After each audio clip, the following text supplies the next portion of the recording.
So on that third party, what would you say people need to look out for if they're discussing these requirements that they have for their support? First of all, I think because we see generally it's very black and white. Either they love their current Microsoft partner or they hate them. It's basically that black and white. So if you have a partner, of course, that you are very satisfied with, have that conversation with them. If you have a partner that you do not foresee a very bright future for the both of you, then it might be best option to invite 2 or 3 partners that are able to provide that level of support. So that would be my main recommendation. And in the event that, so you've done the rounds, you've got your quote from Microsoft, you've got the quotes from the third parties, but you struggle to convince your internal organization to move away from Microsoft. It's been happening in the past half a year. Yeah. Customers are like, I'm definitely going to do this. Microsoft obviously tries to sweeten the deal. In the event that the customer is saying, okay, I'm not going to be without support.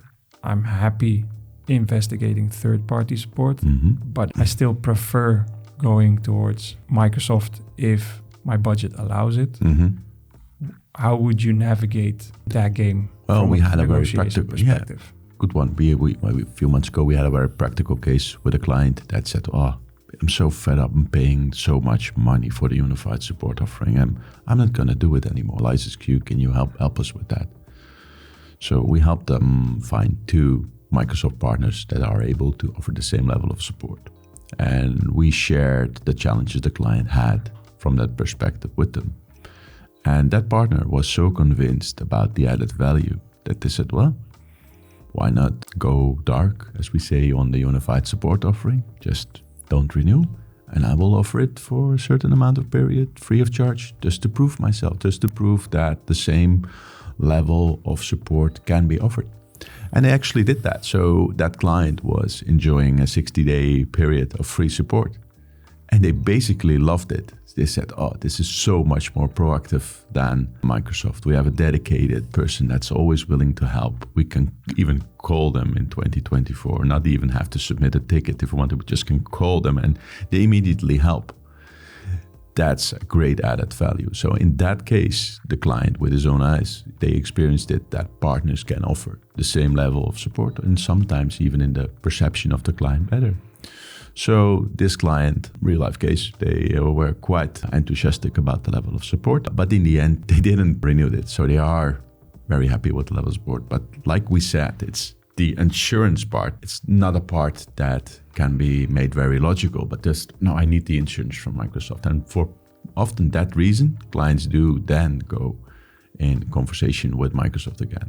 But because they moved to the free support from the partner, Microsoft was intimidated by that. They even tried to make the partner step down from that. In the end, they lowered the unified support offering price, quite steep discount. So it is possible, but only with that, more or less aggressive approach. If you ask Nestle, they will not do it. So you think that that's the framework right now for negotiating a unified support deal? So in the event you considered all your options, you're like, I do still think I need this insurance policy from Microsoft directly. Is this the blueprint?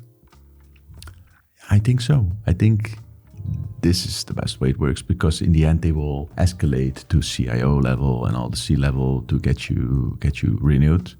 But if they are involved in this strategy that you are without coverage for a certain amount, but you have a Microsoft partner that's willing to help you covering that time, Microsoft will stay in touch with you. They will try to negotiate further and further. So I think this approach could work very well. And even though if you are satisfied with the level of support from your Microsoft partner, why not stay with them? They offer it at a much lower price and the same level of support. And like we said, from a procurement perspective, they even onboard Microsoft.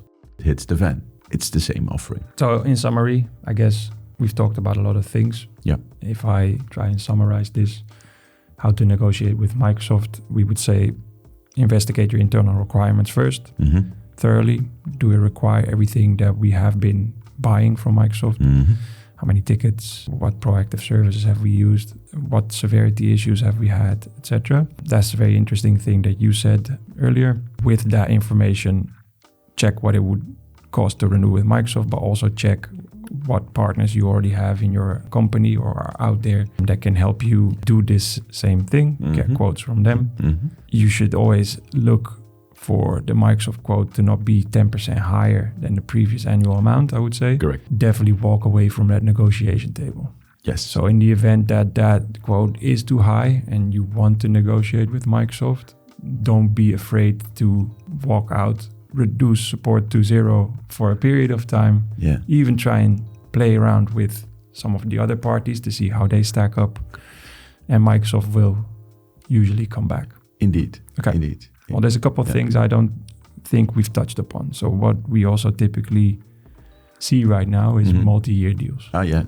What's your vision on this? I would say it's very hard to determine your consumption needs for the coming 3 years because unified support is based upon a percentage. I think it's not a very good idea to commit for a very long time.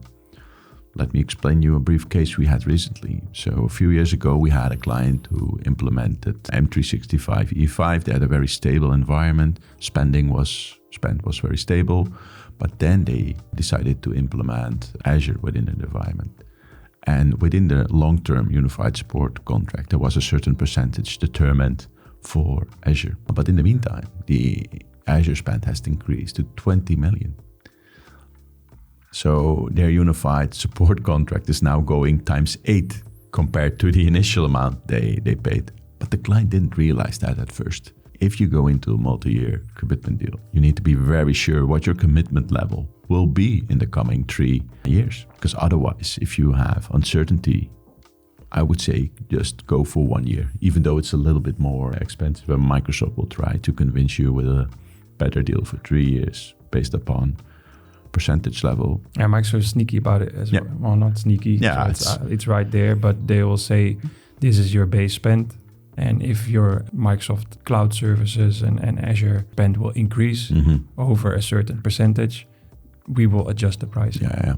No. And then you're locked in. So they don't give you an option to reduce your annual amount, but they will give themselves the option to increase that annual amount. Indeed. Yeah. So make sure that if you go for a multi-year deal, I guess if you really want to make sure that you have that multi-year deal set up in such a way that you know what you're paying in the coming years and not have that increase option available to Microsoft where you can just adjust after the fact. Yeah, indeed. Yeah. So a lot of things we do is still enterprise agreement negotiations. A lot of things are being tied into MCAE right now as well, and even into CSP for like flexible layers and things like that from a licensing perspective.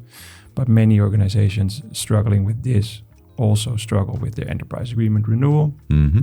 Would you say it's always best to negotiate your new Microsoft licensing contract with a unified support contract, or would you always keep those separate? Most certainly, because it's an internal scorecard item for Microsoft. So if you hit the scorecard item unified support, chances are that you will get a better deal overall.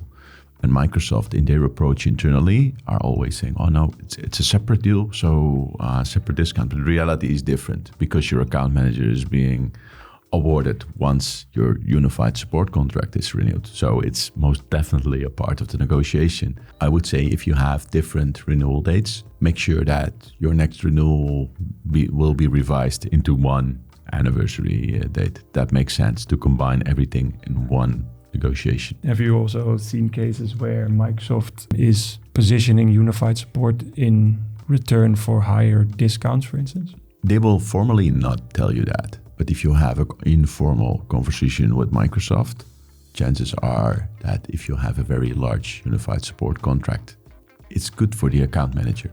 He will be incentivized on that. So chances are that it will not cost like a 10% extra discount. That will not happen. But overall, I think there is room for improvement when you have a big fat juicy unified support contract you can offer to Microsoft in exchange for more discount on your enterprise agreement or MCA. Yeah.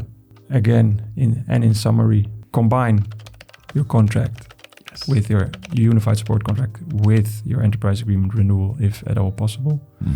Stay away from multi-year deals as much as possible. Know what your internal requirements are and how that stacks up from Microsoft towards third parties. And then try and keep your increase below 10% on an annual basis. Indeed. If you keep it below 10%, you're doing a good deal. Okay. Well, that makes sense to me. Yeah.